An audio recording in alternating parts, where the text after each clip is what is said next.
Hey, what's up, y'all? It's Jay back again. I know I'm 2 days late. Um, here with another movie review. Uh, Thor: Love and Thunder. Honestly, for this to be his the fourth installment, this was a letdown. This was a letdown. Like, Chris Hemsworth. He's still good in the role. I still love him as the character. Like, I'm not saying that. It's, just the comedic aspect. Is comedic overload. I'm like, bro, like, okay, yeah, like, yeah, I get it. Thor Ragnarok had comedy elements in it too, but it also balanced it out with the seriousness, and was also a better film than this. This and the first Thor movie. Like I said, I put this movie in third place behind Dark World, but that ain't saying much.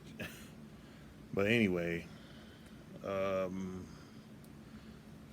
the premise of the movie is, Thor is traveling with the Guardians, you know that we seen since the end of Endgame. He's been with the Guardians all this time. You know, and during going on missions with him, kind of getting on their nerves, kind of with all his silliness. He eventually gets back in shape. So I know a lot of people was happy with that.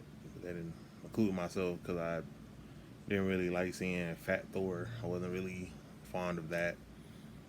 So he gets back in shape and he bids farewell to the Guardians. They go off, do their own thing.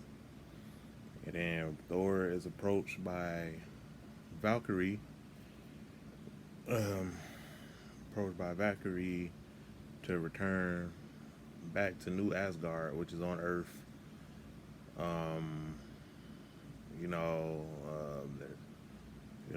this being called Gore, the God Butcher, who's going around killing off different pantheons of gods.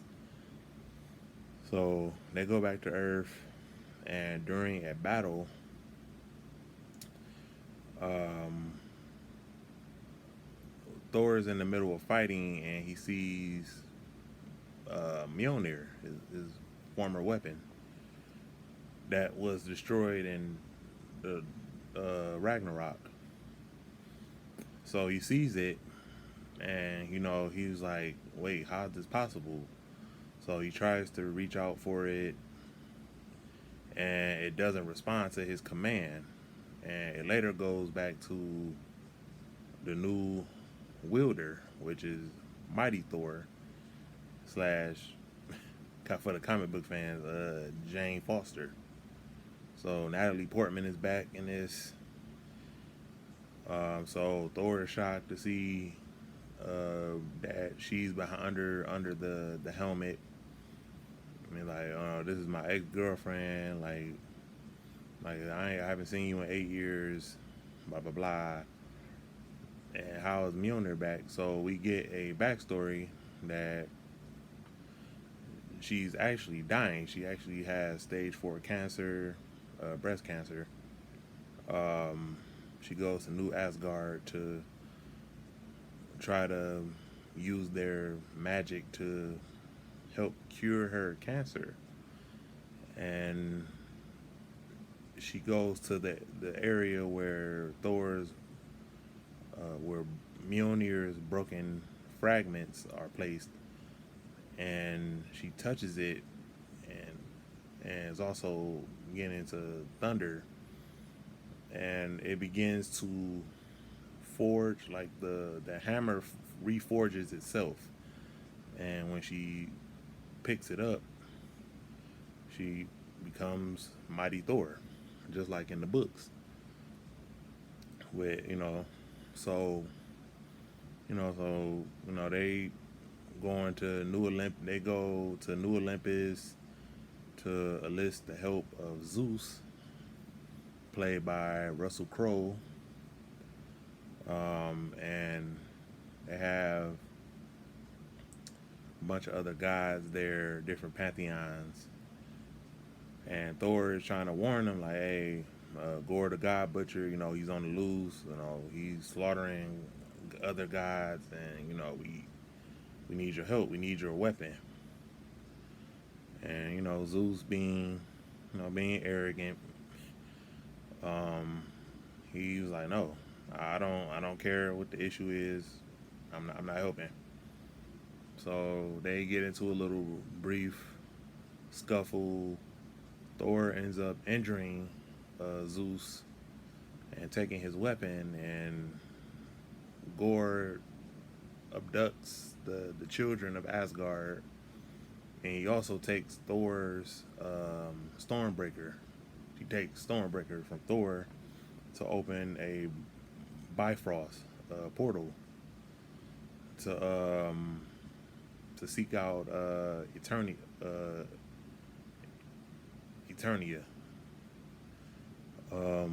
Eternity, my bad. Yeah, Eternity. So he opens a portal. He has a final showdown with Thor and Mighty Thor. Jane, who is literally very weakened from the battle, summons up the last of her energies into one final blast to defeat Gore. And after that, she reverts back to her mortal form, and she, dies in Thor's arms. They have their final farewell. And then Gore, who seeks out eternity, who seeks out eternity,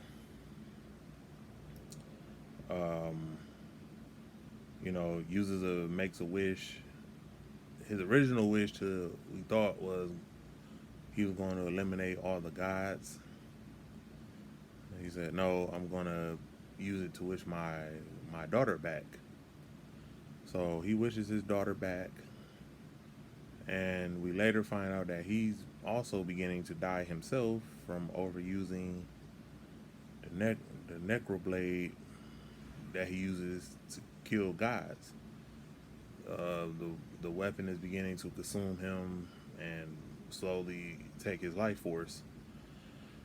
So he gets his daughter back. He gets to say farewell to her, see her one last time before he dies. And he asks Thor and his dying final wish to, take care of her, look after her, which, Thor agrees. And after that, Thor reunites, bonds with the child. He actually gives her Stormbreaker, and he gets Mjolnir back now that Jane is gone, or so we think. So the movie ends with two of them just traveling the cosmos, helping people in need, wielding Mjolnir and Stormbreaker side by side. And then we cut to the post-credit scene. The post-credit scene where we return to New Olympus, and we see that Zeus survived his attack from Thor, and he's talking to his son, Hercules, as in, just like in Greek mythology and also in Marvel Comics. Hercules, he was like, all right, I want you to go kill Thor, blah, blah, blah. People have more faith in superheroes than the actual gods. So, potentially a fifth Thor movie. I don't really want a fifth Thor movie, but hey, if we do get it, we know it's gonna be Thor and Hercules squaring up. So that was cool. I mean, I'm a Hercules fan, so I was happy to see that. And then we get the end credit scene where Jane is in Valhalla, which for all the comic book fans that know, Valhalla is a different plane of existence where warriors, Asgardian warriors go. Um, so Jane goes to Valhalla, and she is greeted by Heimdall. So played by once again by Idris Elba. Um, so I thought that was cool, but yeah, overall, it was just okay. It's definitely this is definitely not something I would be returning back to anytime soon. Um, yeah, it was just too much.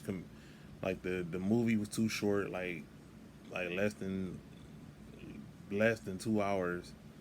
I'm like, yeah, this like I said, too much comedic overload. The movie was they cut too much footage out, which that also is what hurt the movie too. Cut out too much footage, but it is what it is. But overall, not one of my favorite Marvel MCU movies. I liked Doctor Strange and Spider Man was better than this shit. I Until next time, this is Jay signing out.